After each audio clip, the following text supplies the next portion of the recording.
हाय नमस्कार, पल्लवी लाईफस्टाईल मराठी चॅनलमध्ये आपलं स्वागत आहे। आज मी बनवत आहे बिना तेलाची साबुदाणे खिचडी। आपण यामध्ये तेलाचा वापर बिलकुल करणार नाही। तर चला बघूया ही zero oil recipe, oil free recipe. तर चला यासाठी मी एक मिक्सरचं जार घेतलेला आहे आणि यामध्ये आपल्याला भाजलेले शेंगा घ्यायचे आहेत। तर आपल्याला शेंगा भाजून घ्यायचे आहेत किंवा तुम्ही भाजलेले शेंगा सुद्धा घेऊ शकता। चवीनुसार यामध्ये आपण हिरवी मिरची घालून घेऊयात आणि याला एकदम बारीक पेस्ट बनवून घेऊयात। तर या प्रकारे आपल्याला शेंगाचं कूट बनवून घ्यायचं आहे।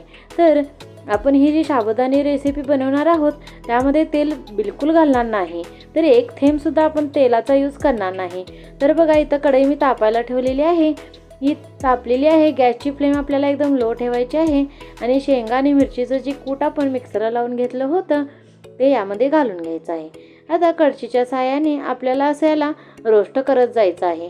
तर अशा प्रकारे 2 ते 3 मिनिटं आपल्याला लो फ्लेमवर हे जे शेंगाचं कूट आहे असं रोस्ट करून घ्यायचं आहे।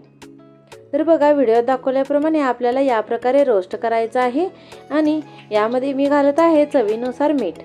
तर उपवासाचं मीठ आपल्याला यामध्ये घालून यायचं आहे, म्हणजे शेंदा नमक मी यामध्ये घातलेलं आहे।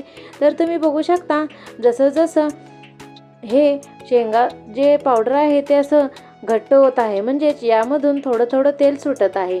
असं करता करता यामधून थोडं जास्त तेल सुटेल किंवा याचा असा गोळा जेव्हा तयार व्हायला लागेल तोपर्यंत आपल्याला हे असं रोस्ट करायचं आहे। तर चला अशा प्रकारे छानसा आपण याला रोस्ट करून घेऊयात। तर तुम्ही बघत आहात की 2 ते 3 मिनिटं झालेले आहेत आणि यामध्ये शेंगाने असे तेल सोडलेले आहे। शेंगदाणे जे कच्चे असतात ते भाजून आपल्याला अशी घ्यायचे आहेत आणि त्यामध्ये असं तेल सुटतं। तर चला अशा प्रकारे आपण याला रोस्ट केलेला आहे। तर तुम्ही बघू शकता अशा प्रकारे जे शेंगाचं कूट होतं त्याचं कलर सुद्धा चेंज झालेला आहे। तर अशा प्रकारे हे तयार झालेलं आहे। तर चला यामध्ये आपण साबुदाणे घालून घेऊयात।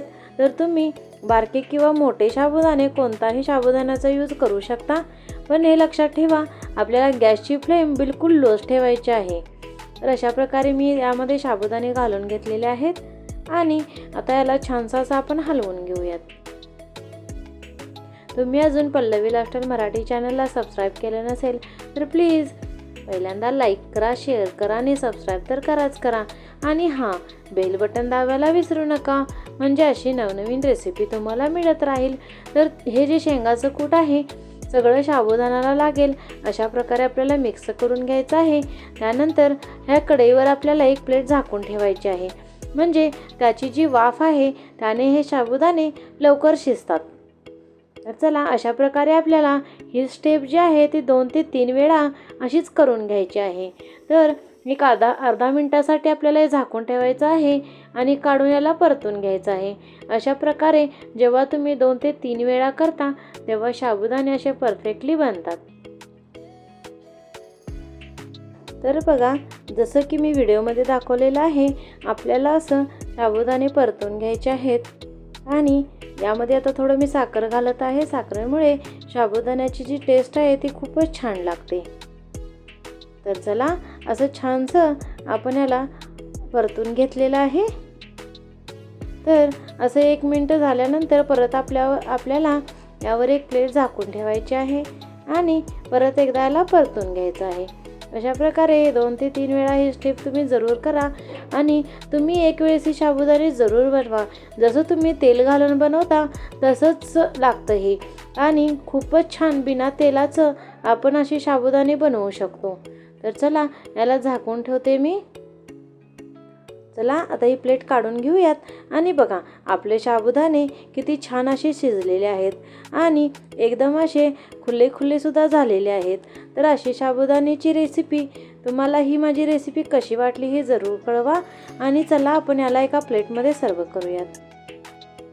बघा अशी साबुदाणे बिना तेलाची साबुदाणे तुम्ही जरूर बनवा।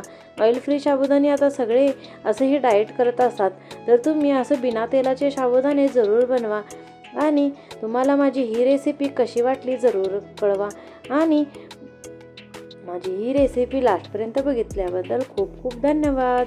Please like, share and subscribe. Thanks for watching. Thank you so much.